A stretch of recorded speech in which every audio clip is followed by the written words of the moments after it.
I'm guessing you didn't quite see this trajectory when you were putting some premium gas into some guy's Chevy for $4.75 an hour.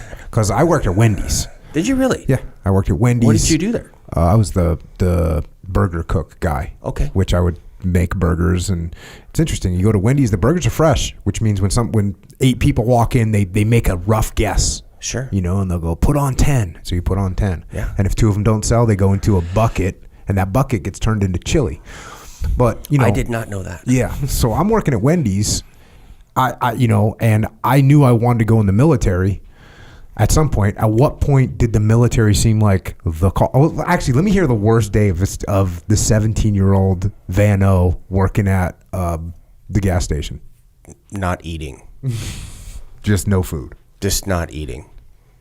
Not enough money. You got to make rent, and I got to pay for gas for a car. I bought a 1969 Toyota Corona. Corona? Not a Corolla. Oh, okay. Corona.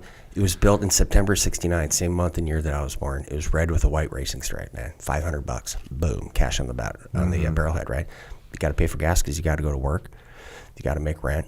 And sometimes you don't have money for food. And what's tragic, Jocko, is that people are getting there again in America. Yeah. They're having to make those decisions, and it's shocking. So yeah, not eating was, right now clearly that may be a good thing, dude. I tell people we're 9 meals. Use some more of that right now. we're 9 meals away from anarchy at any point, right? And I'm like 15 to 20 meals away from anarchy. Let's be honest. I could be a castaway for a while. That may be a good thing. Yeah. So sometimes you're not eating. You're 16. You're 17. You're still working at the gas station. Right. At what point do you go, hey, this ain't working? Check. I went out with a buddy of mine. His name was Kurt, and we're drinking beer, and we're in Oregon, and I'm like, let's join the Marine Corps, and he's like, yeah, let's join the Marine Corps. Oh yeah. So we go out and we get all tuned up, and we were like the best Marines for 6 hours. And I wake up and I call him. I'm like, I do not want to join the Marine Corps. And he's like, I do not want to join the Marine Corps. I go, let's join the Navy. He goes, okay. I picked him up. We went to the recruiting office. What? No, that was it. That was exactly as much thought that went into it. Now remember, Gunny he was a Marine. The guy that I aspired to be. What made you say, like, you're fired up to go to the Marine Corps 6 hours later? I don't think so. What was sobriety? That's what happened. Did you understand anything about the military? No. Or were you just like, hey, Navy, Marine Corps, that seems cool. They got cool uniforms. They carry machine guns. Yeah, no, and you know what? It's interesting. If you want to, not to over spiritualize things or get too philosophical about stuff. Sounds like we're about to. Sure. There's been several inflection points in my life where it's just kind of like, throw your chips to the wind and see what happens. Because at that point I was going nowhere. And I realized that, I guess alcoholics call it an epiphany. Mm-hmm. Like you have this moment.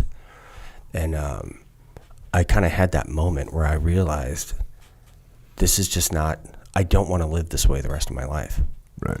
And so there had to be a change. And, how do you change like that? I'm a high school dropout. I couldn't get accepted to college, any of that stuff, right? And it was an epiphany. So I joined the Navy. Did you have to get your GED? How'd that work? They gave me 6 months to get a GED. I was offered 3 different programs: Seaman Apprenticeship, Fireman Apprenticeship, and Airman Apprenticeship. Okay. That's it. Dude. There was no other options. And so just so everyone knows what that means menial labor. The lowest jobs, the most menial jobs that you can get in the Navy. Correct. Are those 3 jobs in the 3 different broad departments. Correct. In the Navy. Yeah, straight up menial labor. And so I just, I signed on. I got stationed at Naval Weapons Station Concord. Hold on. Yeah, so sorry. You said it took you 6 months to get your GED. They gave me 6 leave? months. They're like, so I went into DEP, the delayed entry program. Yep. They said, once you're active duty, you have 6 months to get a GED. Oh, okay. So I went to my first duty station, Naval Weapons Station Concord. What year was this? 1988. 1988. Man, they were hurting for some people then. Listen, dude. Reagan wanted the 600-ship Navy. That's right. And you could here, give me this trench knife. So you could wipe the blood off a knife you just stabbed somebody with, and they're like, don't do that again, and they'll let you in the Navy. But come on in. Right. And now, that's something I was alluding to earlier, is that, our standards now, people have not faced this adversity. And so we set all these prerequisites for guys to go to different programs, especially specialized programs that, they're kind of unrealistic.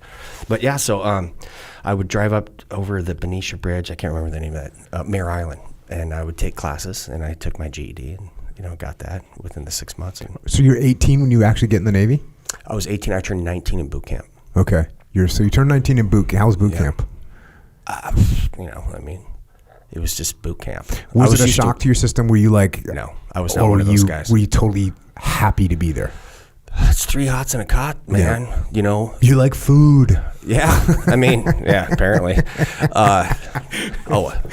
Everyone understands what you're saying. It was just what you're doing. And that's kind of how I live my life. I approach it like, this is what we're doing. Mm-hmm. And so let's just do it. Let's crack on, and let's do it the best that we can. And that really paid off in BUD/S. And I'll tell you a story, though. So in order to get to BUD/S, right, I joined the Navy. I'm working on it. Do you know about the SEALs at this point? No, I had no idea. It wasn't like, hey, Derrick, check this out. By the way, you can never do this. You're going to work on a tugboat because you're a scrub. That's essentially what they said. So I cleaned toilets and painted. So you get done with boot camp. Where do you get stationed? Naval Weapons Station Concord, California. It's closed now. Okay. There's an ammunition station. You show up there, you're an E1. Yeah. Maybe an E2? No, I made E2. Did I make E2? I can't remember. E1, okay. It doesn't matter. But you're a very low-ranking individual. Right. But I still had this sort of, I was a smart aleck, to put it mildly. You're a smart aleck at 50. How old are you? 53. You're a smart aleck at 53. When we worked together, you were a smart aleck at 40-something. So but I can only imagine it was even worse when you were... Here's the difference, Jocko. I have now earned it. Jack. I've earned it. When I was a young man, I didn't. I was a brash young man, and I didn't have humility. And so I decided to go to Corps School because I had a friend who worked at the clinic, and I wanted to go do that. So I had to work for 6 months, 8 months or whatever. After hours, I struck for a rate. For all your civilians that's applying for a job. Did you apply for the job as corpsman? So I made BM3, bosun's mate, 3rd class, deck rating.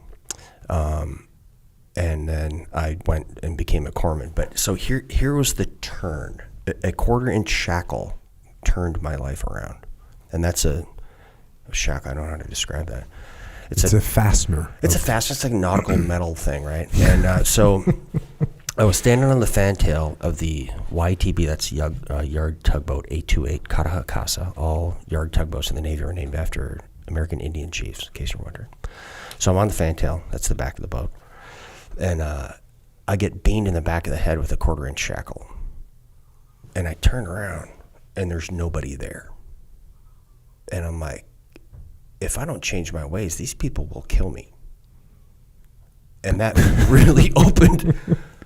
That was a reality check. And I don't encourage, changing people's, behavior modification through violence, but I'm just telling you my story. And I was like, wow, I need to, change my ways now. And I did. And then I got to Corps School. So you have to apply to go to Corps School? Oh, yeah. So I worked at the clinic on base after hours, and it was like 6 or 8 months. Got it. And I had to take a series of tests. I did all these the general military trainings. I did a whole bunch of correspondence courses, like the NATO handbook on surgery and all these things. I did, which is a course for physicians. I ordered it. Used to be able to order all these books for the Navy, and I just have a knack for it. I know I seem like a goofball, but I'm actually a knack for nerding out and studying on something. Yeah, and passing tests. Because I had been reading since a kid. Mm-hmm. You know what I mean? It wasn't strange to me to garner knowledge from the written word. Mm-hmm. And so being able to read things, absorb information, and then take things from disparate sources, combine them together to understand the best way to do things is just something I'm just good at it. It's intuitive to me. I don't have to work at that. So you apply to go to Corps School. Right. And then I got accepted, and I put everything I owned in the entire world on the back of my motorcycle and drove like everything. Drove from Concord, California to San Diego and checked into Corps School here. How long is Corps School? 11 weeks, I think. I mean, that was a while ago, dude. And they don't even have Corps School here anymore. And you still haven't heard about the SEAL teams yet. No. So that revelation must be coming. Okay. So there was 3 guys that joined the Navy to be SEALs. One's name is Rodney. Unfortunately, he was killed working for the CIA after he got out of the teams. He graduated. Another one's name is Andy. He did, I don't know, X amount of years, got out. And the other one's name is Jeff. And Jeff didn't make it to Buds. Anyway, they're like, hey, I'm going to be a SEAL. This is at Corps School? This is at Corps School. Okay. And they're all like, and I'm me. And I'm like, what's the SEAL stuff? They're like, well, you have guns and planes and boats and, fast cars. I'm like, well, I'll go do that. And they're like, you can't just say, I'll go do that. And I go, well, why not? Why can't you just say, I'll go do that? So I was kind of mocked a bit. And then you had, at that point, 3 chances to take this screening test. Mm-hmm. Did you do the same thing? What class were you? 177. Okay, so I was 184. Mm-hmm. And so remember, you had 3 chances. Oh, no, you're an E, weren't you? Yeah. But I just did it in boot camp. Oh, because they let you do that. Yeah. Yeah. I did it in boot camp, passed. Yeah. So I failed this twice. Mm-hmm. And back then, like, you failed this 3 times, you're out. We don't want to see you again. You're dead to the world, right? Get out of here. This is while you were a corpsman? This is while I was in Corps School. I was to get a billet to Buds. To get a billet to Buds. Got it. And you fail once. What'd you fail? Swim. Okay. I didn't know how to do the side stroke. Yeah. I've been swimming since I was, a kid. Mm-hmm. I just don't know how to do a formal stroke, right? So I failed this thing twice.